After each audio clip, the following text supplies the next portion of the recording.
Et à l'occasion du 24 septembre, les lycéens du lycée Blaise Pascal ont aussi célébré cette semaine la citoyenneté, centrée autour de l'histoire de la Nouvelle-Calédonie et de ses communautés. Plusieurs autres lycées se sont associés à la fête. À noter aussi la présence d'historiens, d'archéologues et du Sénat coutumier, Sylvie Méhoun et Patrick Nicard.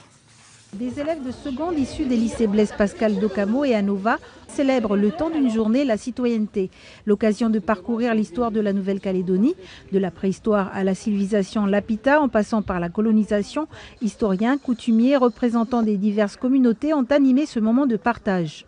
Je pense que ça a vraiment un intérêt dans une île comme la nôtre où il y a toutes sortes de cultures qu'on peut trouver, de les découvrir, de les explorer alors qu'on n'en a pas l'habitude. Parce que si on se renferme sur nous-mêmes, si on ne pense qu'à notre communauté et qu'à notre cercle de vie, on ne découvrira jamais la richesse de la culture qu'on peut trouver en Calédonie. Ils ont 3 langues différentes en Vanuatu. Il y a l'anglais, le bichlamar et le français. Et que leurs coutumes, ils n'ont pas besoin d'argent dans leurs coutumes. Il faut du canne à sucre, du cochon et des nattes. Et ça, tu savais? Non, je ne savais pas. Il s'agit là de la 2e édition de cette manifestation organisée tous les 2 ans au sein de l'établissement de Blaise Pascal et à laquelle ont participé 80 lycéens. Pouvoir rencontrer les représentants de ces communautés, ça leur permet d'appréhender concrètement la culture de chaque communauté en fait.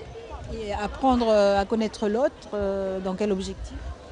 Accepter l'autre, pouvoir vivre ensemble, tous ensemble. Cette journée s'est achevée par la présentation des recherches effectuées par les élèves sur l'histoire des communautés ou groupes culturels du pays. Objectif, réfléchir sur la construction de l'identité calédonienne. Prochain rendez-vous en 2018.